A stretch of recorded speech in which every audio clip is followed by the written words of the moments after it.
Okay? So like, just because you love it or you're excellent at it, but there's only going to be a couple things on there. So I'll give you the cheat sheet. There's only going to be one or two things on there that you're like the best in the world at. So it's like an analogy. Like DJ is the baddest mother effer on the phones. I'm sure he hates it, but that is a unique capability of him on the phone. Yeah. Right? Yeah. Yeah. Whatever you're the best in the world at. Next, I want you to go and put a little E next to what you're excellent at. Like, I am excellent at this.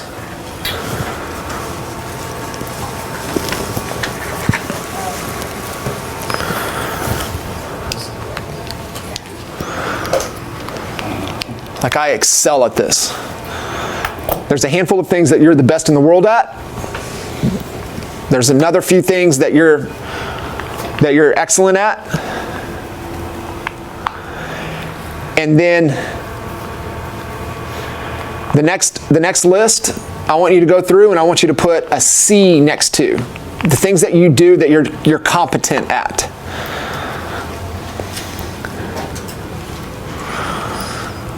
What are you competent at? And then the last, put an I for incompetent. Things that you're doing that you have no business doing. Like, I have no clue what I'm doing. Why am I even doing this? Now, if you have a team around you, you have admins, there's a good chance you don't have very many of those incompetent activities. If you've done this exercise before, if you've delegated tasks, there's probably not any incompetent activities on there. I hope there's not. If there is, those are your first things that you've got to get off your plate.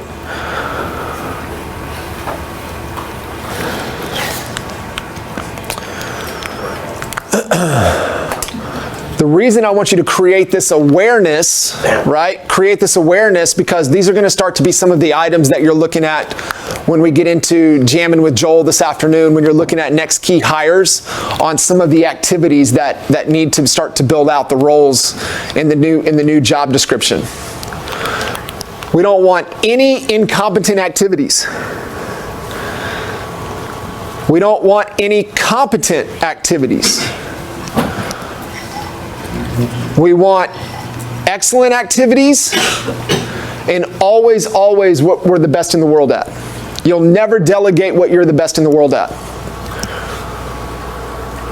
If you're excellent at it and it really drives the company forward, maybe. For me, what I want to work towards, and the team knows this, I only want to lead, I want to coach, and I want to create content. The team knows that if I'm doing anything outside of that, we have to work to get those off my plate. That's where I want you guys to get to. What are you the best in the world at? What are the one or two things that if, just think about this. If you spent 80% of your time, 168 hours in a week,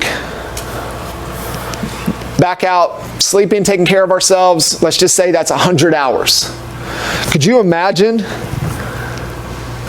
if you spent 80 hours a week doing what you're the best in the world at? What would your life look like?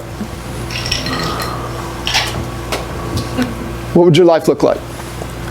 Now, let's put it on the business side of things.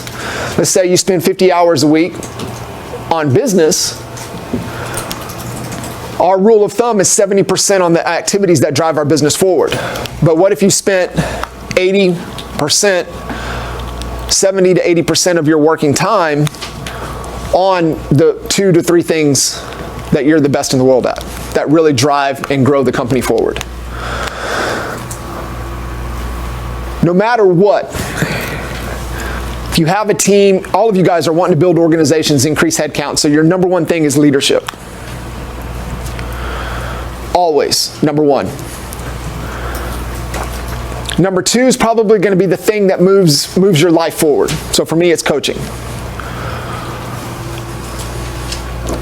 And then you're always head of marketing.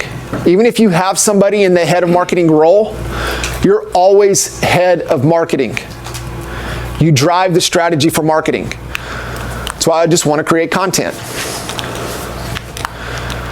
And I mean, really, if I could just if I could just lead and create content, that would be awesome. But right now, it has to be lead, coach, create content. Where does vision fit? Personally, to me, it's leadership. Because our roles as a leader, number one responsibility is to have a vision. So you're putting that under your leadership. That's what I was just curious. Yep. It has to be leadership. Remember, so as a leader, we got to have a vision. We got to be able to articulate the vision. We got to build the team, and we got to remove the obstacles for the team. Now, our key functions, our key roles as the leader is, what are we responsible for? We're responsible for culture, we're responsible for people, and we're responsible for the numbers. Every one of you in here has to have those things. So when you say, hey, what do I do day to day? Well, you have your vision, you articulate your vision, you build the team, you remove obstacles, you focus on culture, you focus on your people, and you focus on the numbers. Okay?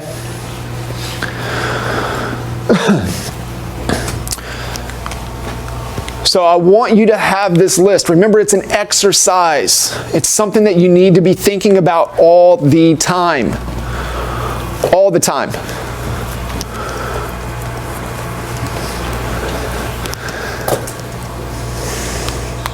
Because I promise you, as soon as this list gets cut in half, it's gonna double back in size. Yeah. Always. That's why you have to always do it. It's an exercise. It's like going to the gym.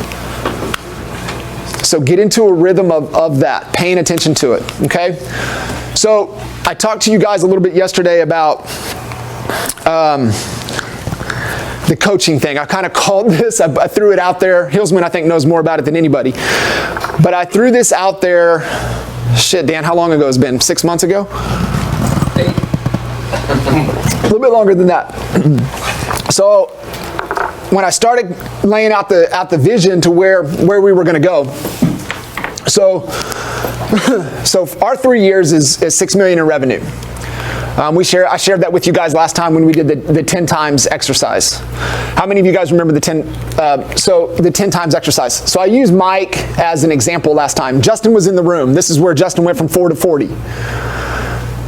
So the exercise is, what did you do in revenue last year? So Mike, what was yours? Mine was 270. So his 10 times challenge was 2.7. So Mike was like, well, shit, I wasn't even thinking that big. Well, none of us think that big unless you go through exercises that force us to think big. So that's where Justin was, right? They did 4 million last year, and so it was 10 times to get to 40. By when? And then that exercise is that you have to write out as if it already happened. So what happened that got you to 2.7? That got you to 40?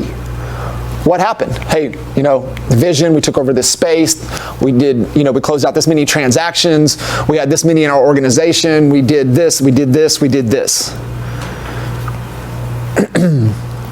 So what happens when you start thinking that way? What do you ignite? Hey, Joel, I'm thinking about getting a black Escalade. Guess what I get to start seeing from now on? Black Escalade. It's the same thing with our business. You have to let that reticular activator fire. That's why the vision boards are so powerful. That's why you can't say, I'm a poor leader. That's why you can't say, I don't deserve. Because guess what? Guess what you start to see? You get to start seeing poor leadership. You get to start seeing everything you don't deserve. You guys have to be careful with this. It is so freaking powerful. And you have to look at it this way with your life. You have to look at it this way with your business. So the coaching thing, right? I told you my evil plan is not that I want to, take over the world with certified coaches. That's not what I'm trying to do. I'm trying to create like gangsta coaches. Just because you can sell 200 million in production doesn't mean you can coach another human being. Yeah. So this is kind of what we're looking at. we're looking to develop the coaching skills. I also believe that you can't coach another human until you can coach yourself first. Right? Right things, right order. That's where Coach Code is. There's a code and a sequence to unlock anything in our lives. Okay? And so you've got to be able to lead yourself before you can lead others. You've got to be able to coach yourself before you can coach others. And I truly believe that you have to have the tools in your toolbox, in your tool belt, to be able to really work through this.